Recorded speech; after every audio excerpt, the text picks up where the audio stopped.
happy Monday, happy post Super Bowl Monday to you, Hank. Well, hey, listen. In that I didn't have a dog in that fight, I'm I'm I'm good, man. I'm good. Yeah, you know My what? I honestly I did not watch the game any last of night. it? No, zilch. Not a Well, I know we're gonna talk about something else, but what I found fascinating about the Super Bowl was the price of tickets. I go think I on. saw I think I saw something that said cheap seats were 5 grand, Okay, and I saw a price tag for some tickets at 50 grand. what does that? I mean, so actually that does tie into what we're going to discuss today. So I mean, when you're seeing that, when you're hearing that, what is that telling you? What is that telling your It mind's eye? the first thing that pops in my mind is that those types of events are not for the average person. I know that average is a misnomer, but Huge. the average middle class person, people who are working every day and maybe making 150 to 200 grand a year, Hmm. they cannot afford a $50,000 ticket. Now that's just for the ticket. It was costing you $300 a day for parking, and no telling what the packages for hotels were in that area. So here's the thing that's really odd to me, and as you know, Hank, my wife is a native of California. Oh, She that's just right. That's built a right. place in her own backyard because she's actually from that area, Hmm. so she has family that lives in that area, all that stuff. And what I find interesting is anyone who's been to Los Angeles, you know that LA has a huge, major homeless issue. Hmm. Okay, they have a huge homeless issue, and in some cases, I would say I don't care what anyone says what someone might find it differently. I believe that some of those individuals that are homeless, if they were in a lower cost area, probably would not be homeless. But and I agree. But I think, Leland, what will happen then is there are those who will say, "Well, why don't they move?" Right. And in order to move, Hank, what does it normally take to move? I think there's a 5 letter word. M M. starts with M and end with Y, Got it. Okay. or And it's, resources yeah, it's gonna take some kind of resource to or move. opportunity, because you can't just pick up. They're not on the street because they haven't been looking for work. Correct. Yeah. And that's the thing. So like when I think of like the Super Bowl in general, especially to being in LA, which is hey, great. I definitely I can see the spin of both. I Yeah. understand the spin of hey, this is going to bring an increase to jobs, people who haven't had work. Yeah, I can see that. Then I also Hmm. see it as wow, there's a huge homeless issue, and we're going to celebrate a day in particular where, as you mentioned, our average ticket might be about $10,000 or $15,000 per seat, and we're going to walk past those individuals on the way Mm-hmm. to getting our hot dog. Oh So man, that just touched me. it's one of those things where I look at the economics of it and I look at the humanity of it, and I'm thinking, Mm-mm. oh my Mm-mm. gosh, But okay, all well, right. see, Leland, but I think most of us have lost that little mustard seed called humanity. I Have we, really, hey, have we lost it, or just have we just just threw it away? I think I was talking to a friend the other day, and it basically had to deal with where you came from. There are those of us who grew up not having a lot, where we ran out of money before we ran out. No, we ran out of money before we ran out of week. not month, before we ran out of wheat. Okay. And growing up like that, I didn't know at the time that we were poor. I just know that we ran out of food sometimes, and we didn't get new clothes all the time.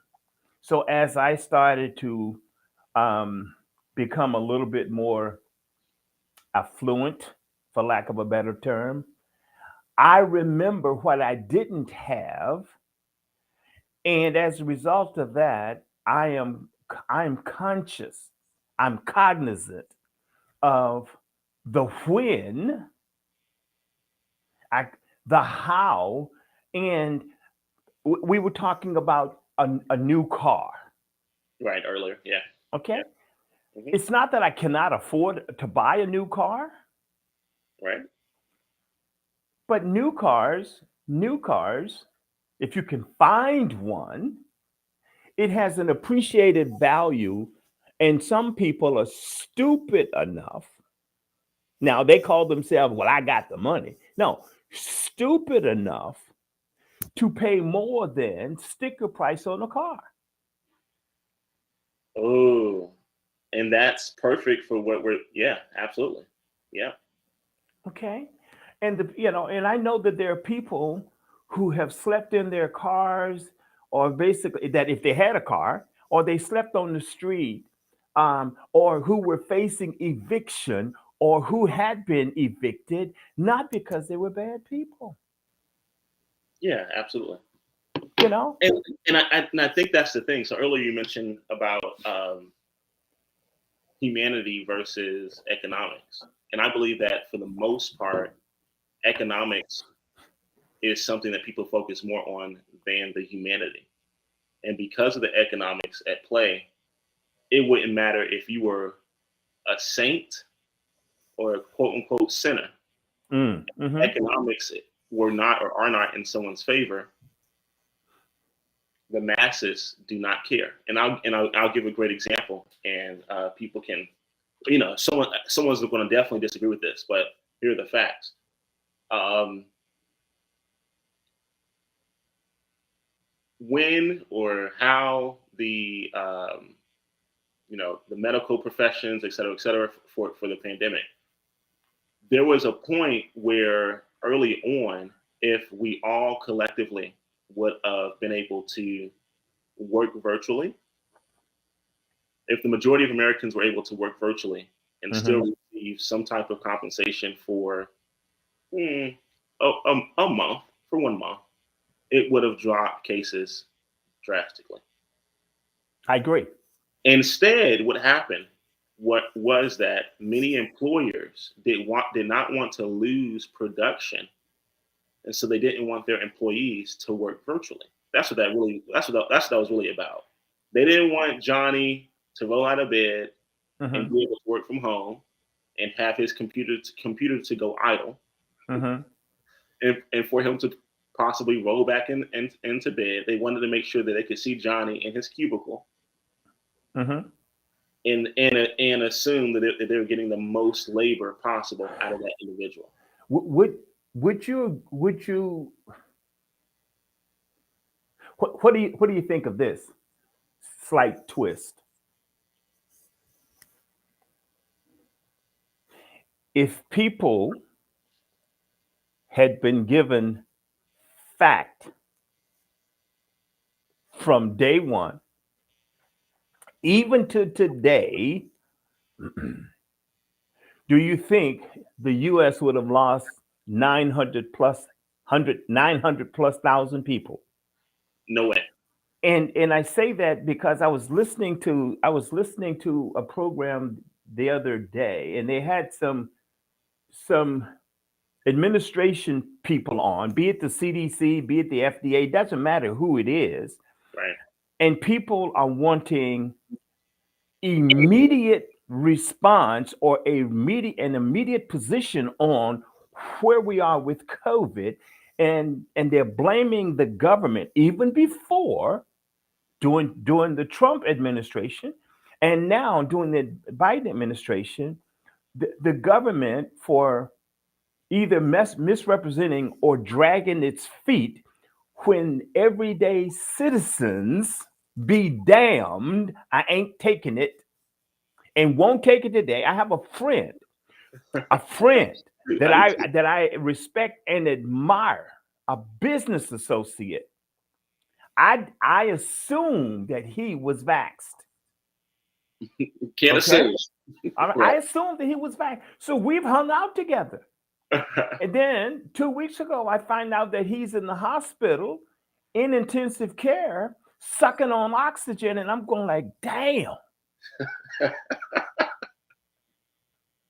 Now, I'm vaxxed because I've got pre-existing conditions. I'm vaxxed because I want to make certain that when I see you and your family, Right.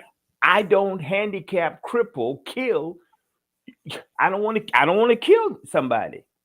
Correct. So I was likening it to this. When again, I said in a minute ago, when I came along, my family could not afford to go to the doctor, take us to the doctor.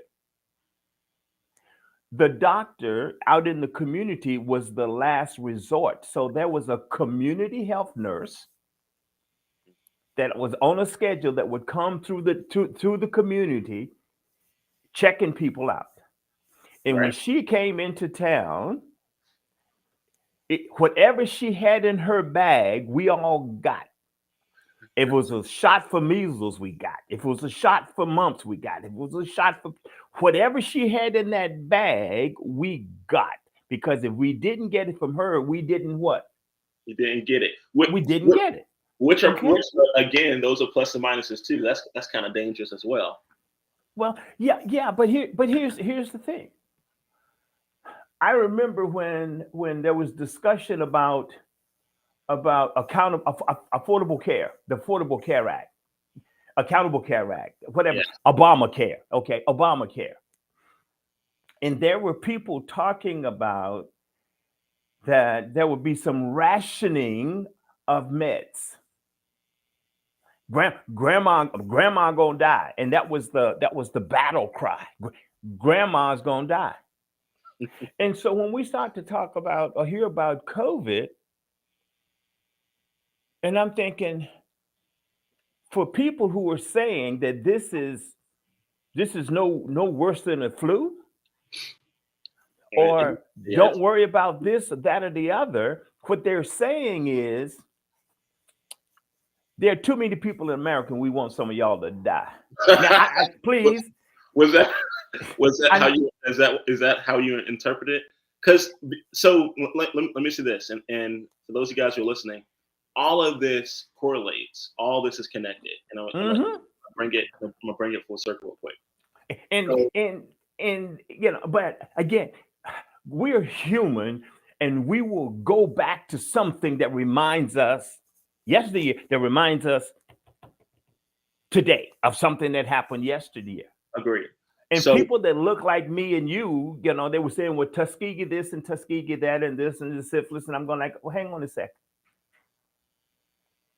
If the government had created a drug, a vaccine, and it said, we're going to give this to we're not going to give it to black folk, or we're not going to give it to minorities. Do you think there would have been any type of outrage because we now felt that we were being disenfranchised? it will probably be the same amount, same amount of kickback. Yeah, Yeah, absolutely. a different type, but more passionately, because then people would have looked at it as being racial or cultural. So let me draw the connection real quick. So we're talking about humanity and economics, and this ties right into what we're talking about because our actual topic is investing during inflation. And you're probably thinking like, what the hell? So Hmm. let me draw the parallels. Hank, you mentioned briefly about the Affordable Care Act, and what I think is interesting is what people may or may not know. Like you guys may know this, you may not know this, but every pharmaceutical company, they make just enough. They make just less than the amount of demand. So let's say that someone has a terminal illness Hmm. and Hmm. there is a cure that's in the pill form. All right. that pharmaceutical company, let's just say in small numbers, if there are 5,000 people with this exact case of a terminal illness. Well, the pharmaceutical companies collectively are not going to make 5,000 pills. What they'll do instead is they'll make 3,000 pills or 2,000 pills to increase the demand. So now they can charge a higher price. That's literally what they do. Mm-hmm. Something like the Affordable Care Act, when someone's saying, "Oh, well, someone's grandma's going to die," what was attempted, and it was not perfected, but what was attempted was to even out the price to make something that was terminal more available to others. And in order to do that, those who are considered more healthy or more frequently checked on by doctors, whatever else, the cost was going to be distributed more on their end. So, for example, let's say that we all have car insurance. Hopefully, everyone does have car insurance. And let's just say that we all happen to drive the same car.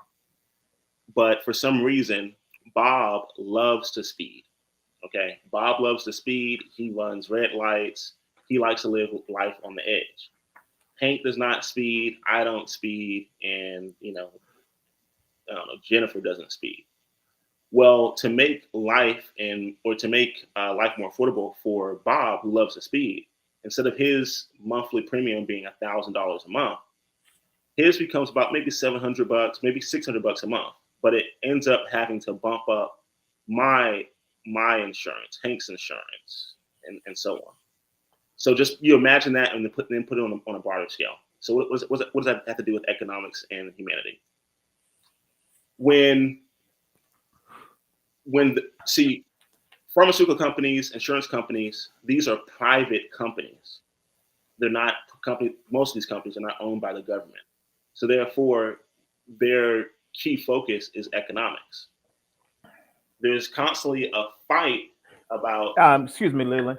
Yes. Help people. Some people might go economics. What's he talking about? Making money. Okay. Making money, profit. Yeah, profit. Okay. Yes. Making money. Okay. Yes, absolutely. So these private companies, their primary focus, their goal above all else, is to make one more dollar today than they made yesterday.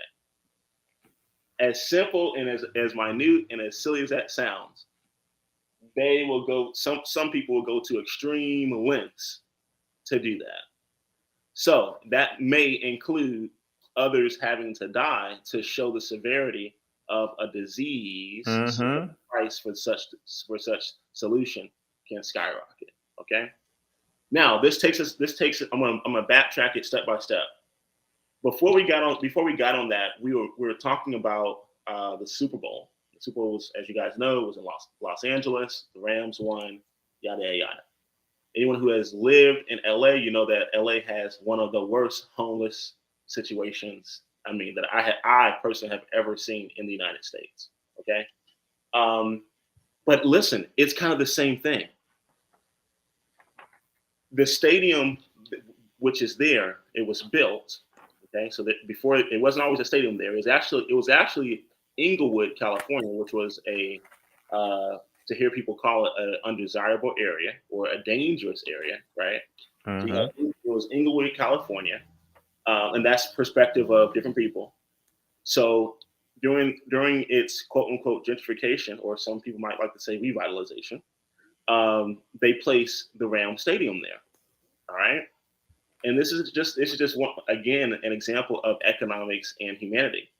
As prices raise, as taxes raise, it becomes less affordable for, let's say, someone who's 50 or 60 years old to maintain that property because they have to pay more in taxes, right?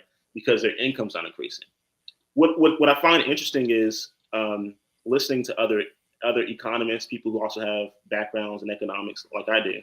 I'm listening to these people, and no one is addressing the quote unquote elephant in the room. The elephant in the room in the United States is income. Inflation is rising. Interest rates are rising. Property taxes are rising on properties, but the income is not. So, for example, that individual who is 50 or 60 years old, who has worked for whatever company they work for, their income, for many cases, is stagnant. So when the Ram Stadium is put there years ago, they couldn't afford to live there anymore. Therefore, i.e., they become homeless, or in some cases, moving with family. So, what I was going to say is, what we have literally in front of you guys' face right now is the average income in the United States. Do not be confused, guys. Poverty, based on what the United States says, is anything that's under 30. Was it $32,000 a year? Family of four, for a family of four, yes. Family of four. Yep, for a family of four. Okay. Okay, so the average income is 31,000. So The average home. Hold on, Hank, real quick. yeah, Hey, what's the average home? What's the price of the average home? over two, I think. It's like $283,000. $283,000. So that would mean that the average individual can't afford the average home. And Hank, you had mentioned something that was pretty interesting. You said, hey, the tickets, they were 5,000, For the 10,000, cheap seats. Yeah. $100,000, right, to attend.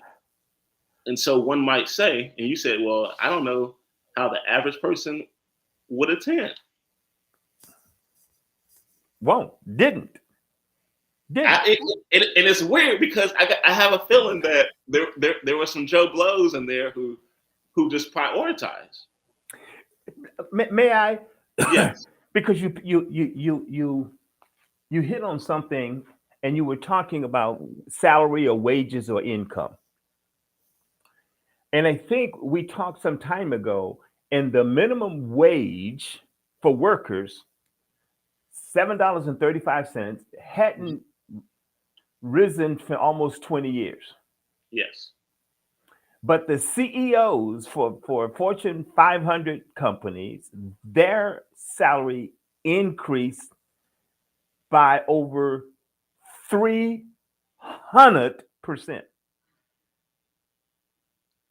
and continues to rise. In fact, there was talk recently about increasing the minimum wage, and they talk about a livable wage.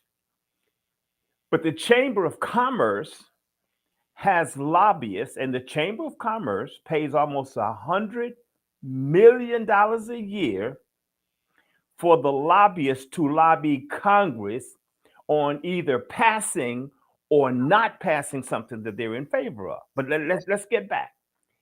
The chamber was lobbying Congress to say that, in essence, the minimum wage should stay at $7.35 an hour.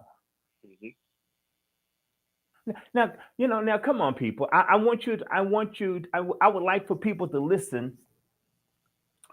Whatever your current financial status is now, I want you to live on $7 and the equivalent of $7.35 per hour. I'm going to do the math for you right quick, because I think it's important, because sometimes people hear stuff and we just blow it off, Leland. Yeah. So 7.35 times an average work week that's $294. $94. I know I'm a country boy. Or $1,176 a month. Now, hang on. I know y'all a year. Okay. Now, if you can live on less than $200, if you can live with less than $300 a month, okay, I want you to raise your hand. But now, let's not do it for a month. I want you to do it for year after year after year. And then you'll say, well, why don't you go out and get a better job? Right. Well, in America, it takes money to get a better job. You need money to get specialized training. Okay. If you don't have a car, now you're reliant on the public transportation. I know you can afford to get Lyft or Uber, but most of the people in I won't call it the ghetto or the hood, okay? I'll Yeah, call them downtrodden and disenfranchised. yeah, it doesn't Okay, even have to be. Yeah, that's because right. it could They be they can't Arkansas. afford to, and it's- and that's when my heart bleeds when you know that someone is trying. Hang on, let's go. You said, well, he's just exaggerating. I have a friend that has a PhD in education, in the process of applying for new jobs or a job because they're looking to move. Live in Houston, trying to move someplace else. Okay, and is having a very difficult time in finding a job that's worthy of experience and education. Mm-mm. So in some instances, as he has told me, some folks say to him, um, "Hey, Hank, you're overqualified." Door shuts. Or, "Hank, you're more qualified. You're better qualified. Your credentials are XYZ. This job is beneath you. You should be doing XYZ." But where does this leave my friend in each of those scenarios? Right. Without a what? Without a job. Without a job. You know. So it is so cavalier. I'm sorry. I'm just being honest. It's so cavalier for us to say they're lazy. Yeah, I don't. Yeah, I don't even agree with that sense because again, economics has nothing to do. That's the thing that's really odd to me. Economics has nothing to do with someone's laziness. It does not. It doesn't. No, it doesn't. I know that there are tons of books out there and tons of people that will say things such as, "Well, you have to work harder. You want to go ahead and pull yourself up from your bootstraps. You want to go ahead and do more. You need to go ahead and you need to find a way to work 20 jobs. And then when Hmm. you're working those 20 jobs, you need to also be able to network with the boss of all 20 jobs. You need to move up on the ladder." And the truth is, in all honesty, those things are not the solution. If you think that's the solution, what you might want to do is you can, if you know your physician well enough, Hmm. when you go to your next checkup, and if that person chooses to be honest with you, Hmm. they'll let you know that they work a lot of hours. They clock a lot of hours for their hospital or for their facilities, and they don't take home all of that money. No, They they don't. don't. They don't take all, No. and they have tons of education. They have certifications that they have every single year. In some cases, yearly or every few years. They have years and years of university uh, Hmm. studies or college studies and degrees, and that doesn't guarantee that's not something that guarantees that their income. In some cases, some of you guys listening, you may earn more. You may take home more than your family's pediatrician or your family's Hmm. general practitioner. Hmm. Um, Hmm. and that again, that's if they chose to be honest with you. I can't tell you whether or not they'll be honest with you, but I'll tell you this: the statistics. The statistic is that the more you work, the more you have a W-2, um, you're taxed at 50% of that income, point blank. I can tell you this: the statistic is that the average person Hmm. in the Hmm. United States earns $31,000. The statistic is that if you're making $7 or $7.50 a year, you're making Hmm. under $15,000. I mean, excuse me, $7 or so an hour, and you're working full time. You're earning under $15,000 a year, and that's gross. You still have to pay Hmm. taxes. This number that's in front of us right now is gross. These individuals still have to pay taxes on this money. That's right. Absolutely. And I was, Leland, you were talking about physicians, and most people say, "Oh, doctors make lots of money." Yeah, and you've already dispelled that theory. But what but we were talking about just inflation, just inflation in general. And for the last month, there's been a lot of hullabaloo about inflation. And they're saying, well, this inflation is caused because the federal government provided a stipend for people who were out of work. They backed that up with providing avenues for homeowners and apartment dwellers to not be kicked out in the streets, provided money to the states and the cities to make certain that the income that they lost because people no the tax revenue that they were getting because people weren't working, okay, that they didn't lose anything. So again, the normal services that you and I rely on, depend on, were still being maintained and sustained. Okay. Now you got that happening, you got COVID happening, then all of a sudden you've got a logistics problem, a supply problem, okay, where you can't get stuff from the docks. You got a Can, supply problem because of COVID. People are not going into the factories. So, hey, yes, sir. can, can I demyth demyth something that I've noticed is a huge propaganda going around, Please, which sir. is so okay. Anyone who has studied who has studied macroeconomics, because that's what we're talking about now, macroeconomics, is that inflation rates set a lot of things in motion. And the Mm-hmm. truth is that before such pandemic took place, inflation was already on a steady rise. And I'm not sure if Hmm. people are aware of that, but it seems like people have been thinking like, oh my gosh, inflation's here. It's like, whoa, whoa, whoa. Inflation has it's always been rising. Mm-hmm.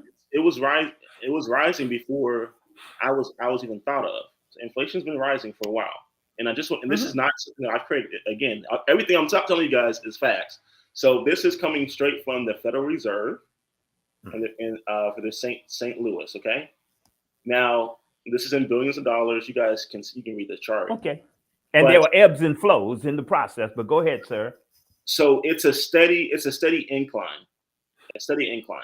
I remember when I was in college, people were yelling about 2008, which there was another financial issue there.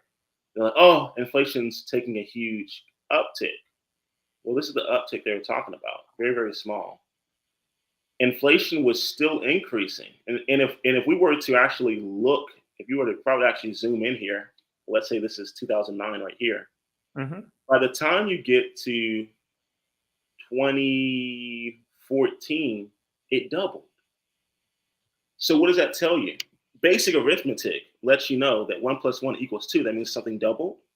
That would mean that later on something else would do what? Double. Double. It would double whether or not you had a pandemic anyway. And Well, here's my theory. You call me mm-hmm. a Mm-hmm. conspiracy theorist or not. I'm more than certain that money was in order to stave off inflation. You either have to restrict a supply or overinflate a supply. In other words, Mm-hmm. you either have to put a lot into the monetary system or take a lot out of the monetary system. And here's a theory that the woes of a crisis was necessary in order to influx a large amount of supply. You want to know why? Because it was already doubling every 5 years. It was on its own. There was no pandemic in 2015, people. Mm-hmm. There wasn't a pandemic in 2018. And you know what? Guess what? Anyone can look at this chart. This is an open chart. Mm-hmm. Mm-hmm. But This is Leland, an open but chart. here's. But I'm just sitting here, and I apologize for cutting you off. We've got these echo chambers. There are people who have their favorite news channel, they've got their favorite talk show, they've got their favorite this, they go to their favorite apps, and they spend hours listening, having someone else to tell them, woe is me. And I would just say that people, you need to read and change your mind or change your mind and read, because there are individuals who have blinders on and they have earmuffs on, and they believe the hype. I'm going to get political. It's fine. It doesn't bother me. January 6th of 2021 was no freaking illusion. But there are people who say Antifa did it, Black Lives Matter did it, but not a lot of something else that happened. Now, I'm going like, okay, that's all well and good. But who you can believe, me or your lying eyes? So I'm saying that, to me, that's a critical juncture in American society, where we go back to this whole idea of empathy and and humanity. Okay. And this is how I wanted to connect that to Hank, talking about humanity and economics. The rate was increasing economically, and anyone who knows, again, the economics is you're either going to cut off a supply or increase a supply in order to curb interest rates. Okay, to curb inflation, basically. All right, cool. So I believe someone smart said, "Yo, inflation was already increasing, and we have a few options. We can either let this thing get really bad and use that as our excuse to increase supply." And again, that turns into the whole thing of economics versus humanity. We can allow others to fall by the wayside to show the drama behind why we have to do such thing. And what this will do is that this will allow us to actually get a hold on something that was truly and has been an issue since the 1930s. Well, Leland, I can remember when I bought my first house. It was in the Washington, D.C. area.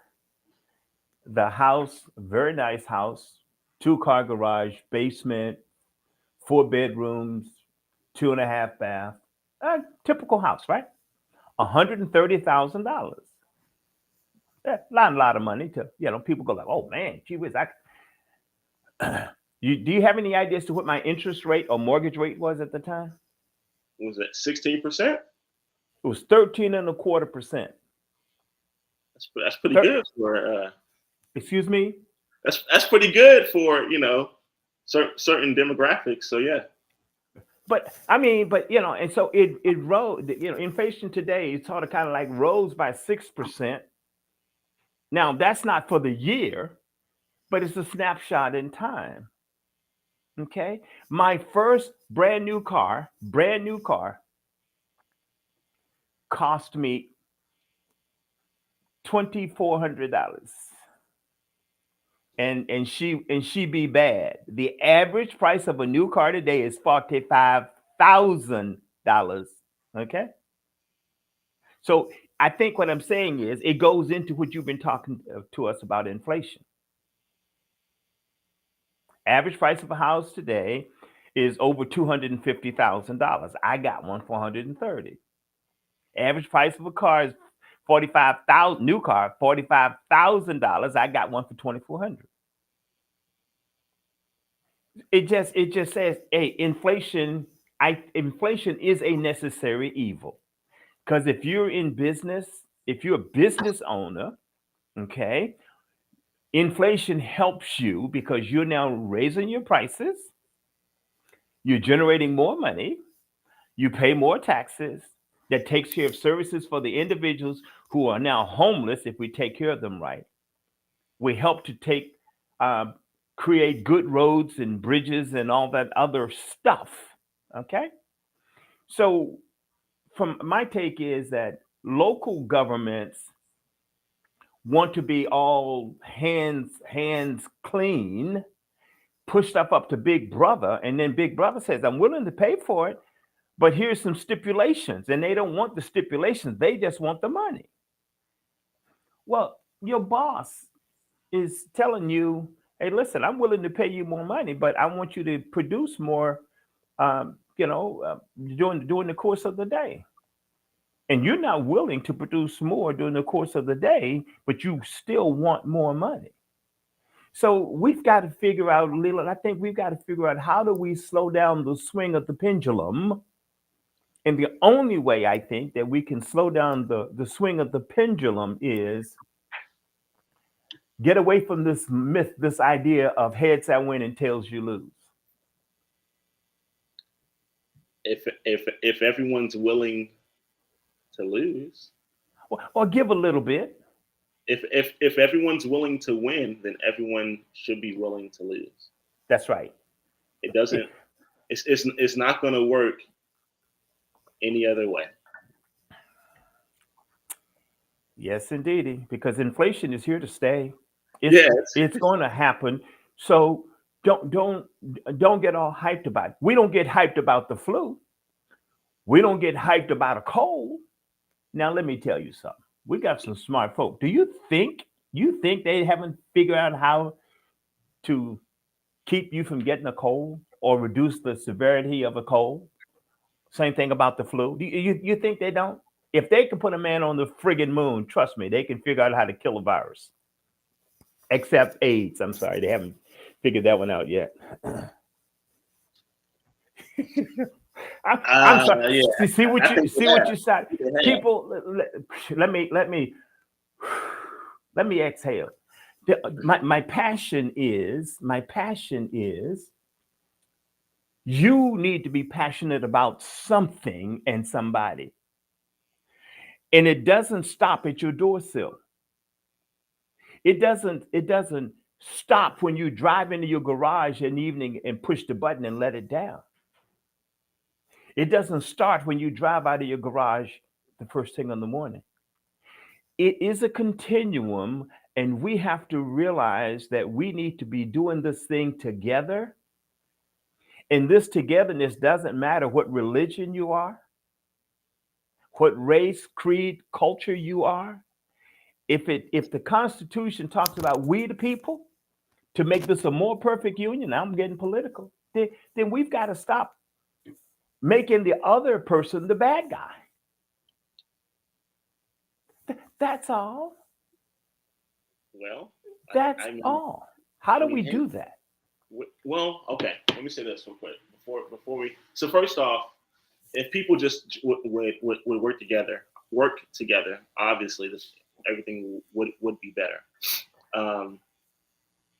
And I just want people to know that if one, right now, so many currencies are so well connected, and no real currency is truly insulated. So if one currency tanks, more than likely others will tank as well. There's a ripple effect. That's absolutely correct. And so what will probably happen, as you all know, is that to stabilize that, you're going to have to consolidate currencies.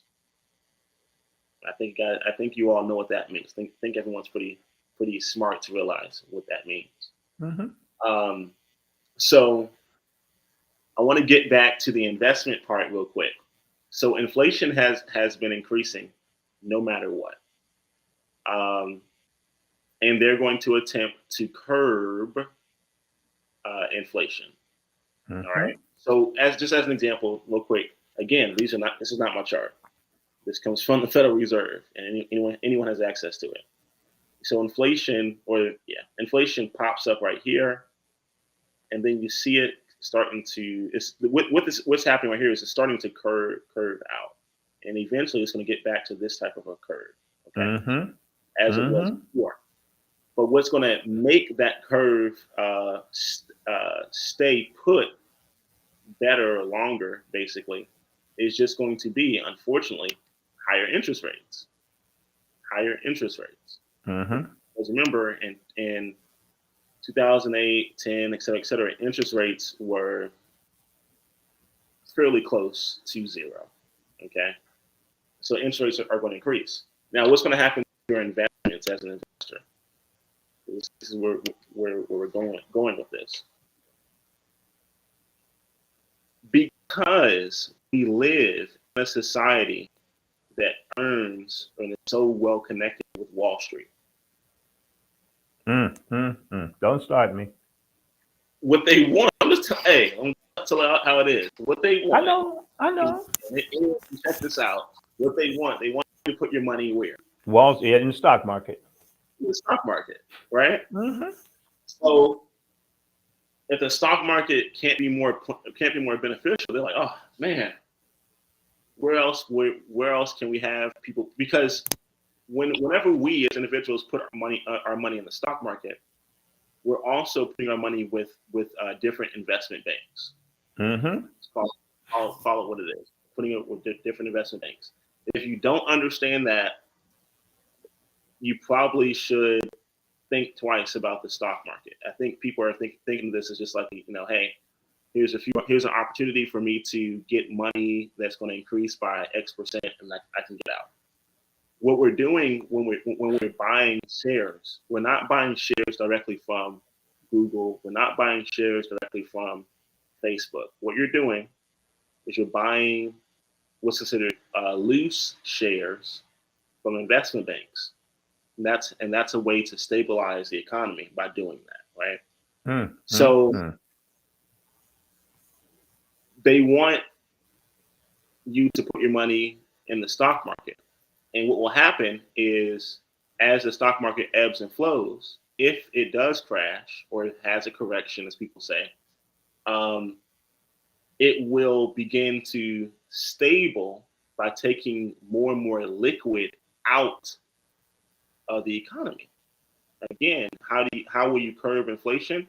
You either have to take a certain supply out or put a larger supply in. Mm-hmm. Mm-hmm. So if a certain industry were to crash, that's a good way to take that liquid out of the market. You're curbing the amount of supply that's available, and therefore it's going to lessen the hit with interest rates. I mean, it's that simple. It's that simple in theory. It's going to be hard in execution based on the levers that the Wizard of Oz will have to pull behind the curtain. All right. So what should you do? Well, if you know that they're pulling different levers in the tsunami of the stock exchange, then you probably shouldn't be fully vested in the stock exchange. I think Warren Buffett has a quote that says, "You can always find out who's swimming naked when the tide comes in." right now, people are freewheeling it, right? Yeah. They're enjoying it, having fun. And it's the same thing with cryptos as well. Woof. You want to think about the fact that your largest crypto broker is on the stock exchange, guys. Mm-hmm. That means that the FDIC or the SEC has the right to look into every single transaction. So there's no ambiguity there. You can't hide behind something. They know who you are. Right? Those days of you concealing this and that, they may not disclose to the public who you are, but they know who you are. And Leland, you brought up, you were talking crypto, because that's all we're talking about, inflation, and we're trying to figure out how people get from where they are to where they want to be. There are over 16,000 different types of cryptocurrencies out there, but we generally hear about maybe 5 or 10. Right. Okay. And we say, well, gee whiz, okay, fine, put your money in Bitcoin. 3 months ago, Bitcoin was $60,000 a coin. 2 weeks ago, it was down to 45,000. So my question to you listeners is, if you had bought a month ago at 60,000 and it's now at 45,000, how volatile is your investment?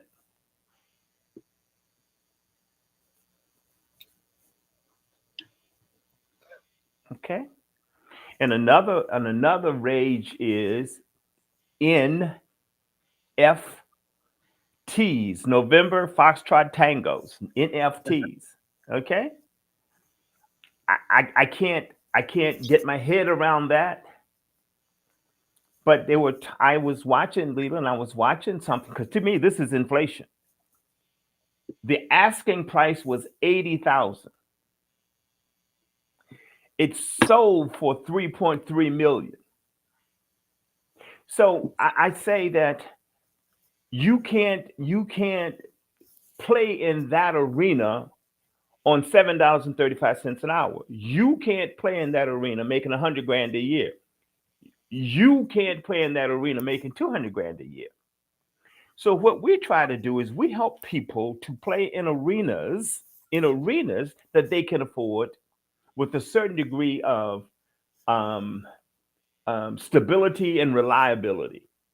Something that you can control versus having someone else to control it for you. And I say it's a personal choice, but I would just say choose wisely. You know, I trust Leland. I trust Leland. But just because Leland tells me something and he's very intelligent about a lot of stuff that I may not be aware of, I'm just going to jump. I'm not just going to jump because he says, "Hey, Hank, this is something you need to consider." I do some research. He told me about NFTs, what, 6 months ago? Yeah. Yeah. Okay. And when I did a whole bunch of research on the NFTs and realized I can't afford them right now, I appreciated the fact. Uh-huh. No, I'm saying, let me tell everyone in reference to NFTs and cryptocurrency, all that stuff. If you want to get into them, that's fine. But the notion that that's the end all be all, you are kidding yourself. And again, when Hank and I had the discussion, I said, Hank, listen, everyone's going to talk about these different NFTs and these different cryptocurrencies. And what's happening in the background as the levers are being pulled is that China the puppet master. Right. China is right now is creating their own cryptocurrency. Yeah, a lot of companies are. India has theirs. India, exactly. The United States is creating. He's working on it. Cryptocurrency. Facebook has its own cryptocurrency. So the question is, if you think that this one particular cryptocurrency is going to be the new central coin or currency, quote unquote, for the world, you're probably smoking crack. Or you're just you're very optimistic on something that you probably, put a lot of your faith and resources into.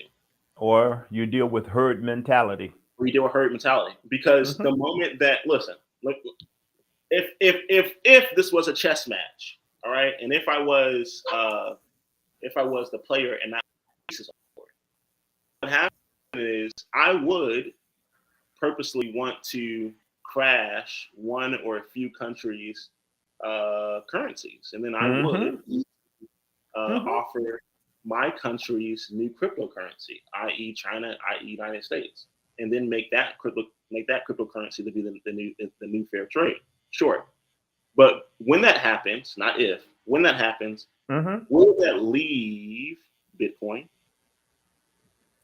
Yes, because Hank, right now, does China allow Bitcoin? Nope. So a country has the ability to ban. Well, Leland, I know we need to shut this down, but I think this is important. Maybe we can pick it up on the other side.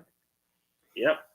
The foreign exchange market only allows less than 10 world currencies to exist as negotiable instruments across this broad spectrum.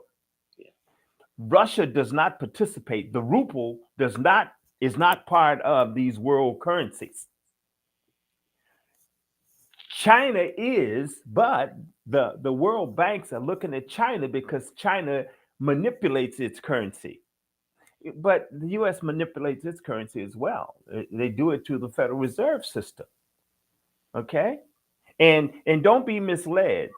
The Federal Reserve is not owned by the federal government. Right. Just good branding. Okay. So we started with inflation and humanity. Our humanity today is to try to educate, to just tell you to pull back layers of this onion. And I'll just tell you that what it is that we do, it's still an onion.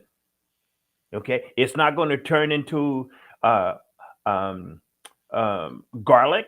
It's not going to turn into a scallion. I mean, it's an onion. Now, it may be a yellow onion, it could be a red onion, it could be a white onion, it could be a Vidalia or yada, yada, yada, or green onion. But the point is, it's still a what, Leland? It's an onion. It's still an onion. And that's all we want you to be able to do is to make certain that you understand the game that you're in. Do you need to know all of the rules of the game? No, you need to know that the game is football. Have a general idea. Or basketball, you have a general idea. Or if you say that's too sophisticated, then I'm just going to run track. All you need is a pair of shorts and a pair of shoes. You be good. You're laughing. Tell me I'm wrong. No, you're right. You're right. You know. So anyway, but also you got to be in playing shape. And you get in playing shape by educating yourself. Absolutely. And what we want to offer you guys is exactly that. Exactly that. That's it. There are tons of routes because you can outpace inflation. Okay, you can outpace inflation. The one thing that will not outpace inflation is a W-2 employment. That's the reason being is if you haven't noticed what we said earlier, is that depending on how much you're earning, you're starting off with a -30 or -50. In other words, the IRS is going to take 30%, or the IRS is going to take 50%. So that means if you're in a race, right, and everyone's starting right here, your W-2 income is going to start you back here. So there's no way in hell you're going to be able to outpace inflation. When you're basically starting in a deficit. Okay. Can I do something about the race? I'm sorry, you just keep triggering these things. There are marathons, major marathons that happen around the world. And there are 50,000, 20,000, 30,000, 40,000, 50,000 people running in a marathon. Now, again, it's a marathon. The top racers are at the starting line. If it's 50,000 people in this race and you're starting at the back, when do you cross the finish line? I mean, the start line. It's going to be tough for you. You will not win the race starting from the back. So what we want to do is to help you to say, hey, listen, you don't always have to be in the back. You may not be at the starting line, but you will be in a position where you don't run 28 miles. Right. You're running 26 miles. Okay. You're not running it in 2 hours and 6 minutes. Okay. And it's not taking you all day. And that's all we want to be able to do is to just say, hey, listen, make sure that you understand where it is that where you are, the race that you're running. Okay. And we'll be there to give you a bottle of water. We might be there to give you a little protein drink or an orange or something else to give you enough energy to make another step. Absolutely. This particularly, guys, this week, we have a guest speaker this Thursday at 7 p.m. Eastern Standard Time. We're having a live event via Zoom. Everyone is welcome. It is free to you guys. We're having a guest speaker who is a licensed CPA and a licensed attorney. And what I would encourage everyone to do that is listening is to take advantage of this opportunity. Come with as many questions that you might have, or that anything you've been thinking of, right? If it's cryptocurrency, come with those tax or business questions. If it's investing in real estate, come with those questions. If it's investing in smaller businesses or SME or private equity, ATM machines, right? There are tons of ways or strategies that you can use to outpace inflation. And that's exactly what we teach in the Asset Builders Club. So this is an opportunity for anyone, literally anyone, to come and ask their questions and basically get on the right track. we all at this point we all know what's coming down the pipe. Yep. It's no sleight of hand. You know it's inflation, so what are you going to do about it? You know that where you're currently earning your money. You know that your job is probably not going to pay you more than what they paid you yesterday. You know that inflation means that same dollar that you're getting, that same dollar you're getting from your job is going to be less. It's going to be worth only 70 cents In purchasing power. in purchasing power. Mm-hmm. And yet your rent or in some cases your gas prices, whatever else, is going to increase. That's it. So the question is, what are you going to do? And Leland, we've hit and I like that we've hit on a lot of topics, and I'd like for anyone out there who feels that our approach, our assessment, our articulation of some of the challenges that people are facing are incorrect, I'd like to have a discussion with you. Because I like to be educated, because I don't want to be out here spewing propaganda. I want to be spewing something that's going to be beneficial to everybody who's willing to get from where they are to where they want to be. Okay? That's all. Okay? You'll do better because you know better. Absolutely. So with that being said, guys, schedule time with us. Click the link in the bio. And we'll also see you all on the event this Thursday. That's Thursday, 7 p.m. Eastern Standard Time. Live event. Come with any questions you may have in reference to taxes, in reference to business, in reference to any legalese that you may have. So with that being said, we bid you guys adieu. Hey, thank you so much.